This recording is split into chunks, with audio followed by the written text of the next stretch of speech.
this week on Doctor Who. This week it's all about the TARDIS. So this week's episode was written by Neil Gaiman, and for those of you who don't know him, he wrote Coraline and also the Graveyard Book, so that's pretty awesome. Neil Gaiman, I'm gonna have to applaud your work, except I can only do it with one hand because I'm holding my camera with the other one. The Doctor, Rory, and Amy go to this bubble outside the main bubble that is our universe because of a fake message sent from an asteroid called House.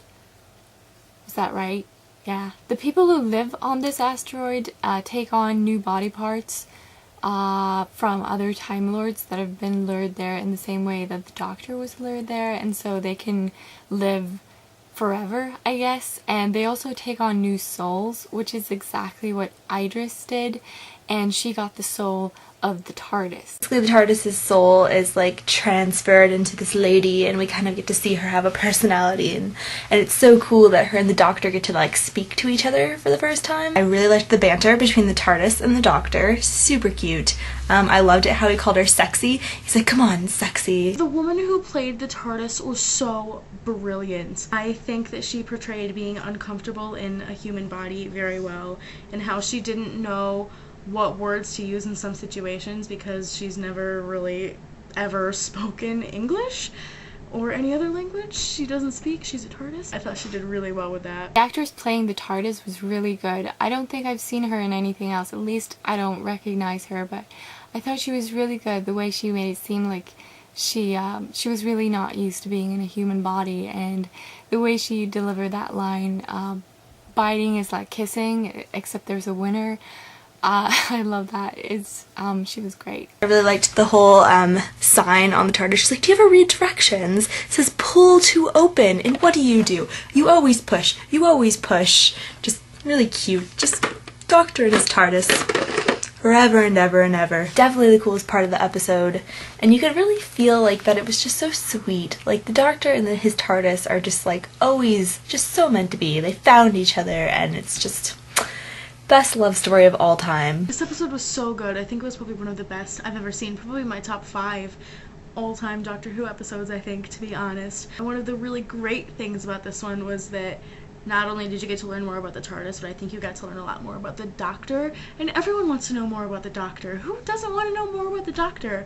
Yay, knowledge of the Doctor. Another really, really cool part about this week's episode was seeing more of the TARDIS. Even though we just basically saw corridors, it was still really, really cool to like be able to venture out past that area. I was a little disappointed that they didn't do anything more than just run down corridors, but what are you gonna do? You get what you get. I didn't think that the corridors of the TARDIS would look so spaceshipy. I mean, I don't know what I was expecting, but yeah, I guess it makes sense because the TARDIS is a spaceship.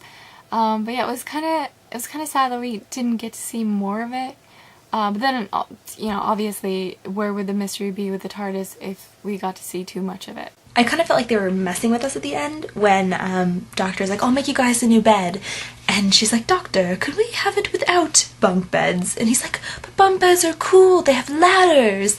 And Rory is like, where's your room, Doctor? And it was kind of like a play on that, like, okay, yes, we showed you more of the TARDIS, and yes, it wasn't exactly you were hoping to see more, but it was still, you know, something. But I was still pleased, if not just a tiny bit disappointed that we didn't get to see, like, rooms and the swimming pool and stuff like that. I think that's sort of like the fantastical element of Doctor Who, is like you don't have to see those things, you can just imagine it. Also extremely annoyed with Amy and Rory like running through the corridors and stuff, and then it would like slam shut on them, and I am like, wow. And it's like the first time it happened, it's like, okay, mistake. Second time, not so much. Third time, not so much. Fourth time, I'm gonna kill both of you. Really? Is it that hard to hold hands so that you don't get separated by a door? Like, simple solution to this problem. I flipped out when he went in 9/10's control room. The best part for me would definitely be seeing the 11th Doctor in the 10th Doctor's control room. I don't know why that was so emotional for me, but yeah, I guess I miss him. I can't even say all of these things without smiling because this is seriously one of the best episodes I've seen in a long time. I've always been a Rose fan because I've always thought that, you know, Rose and the Doctor, they were kind of the perfect match.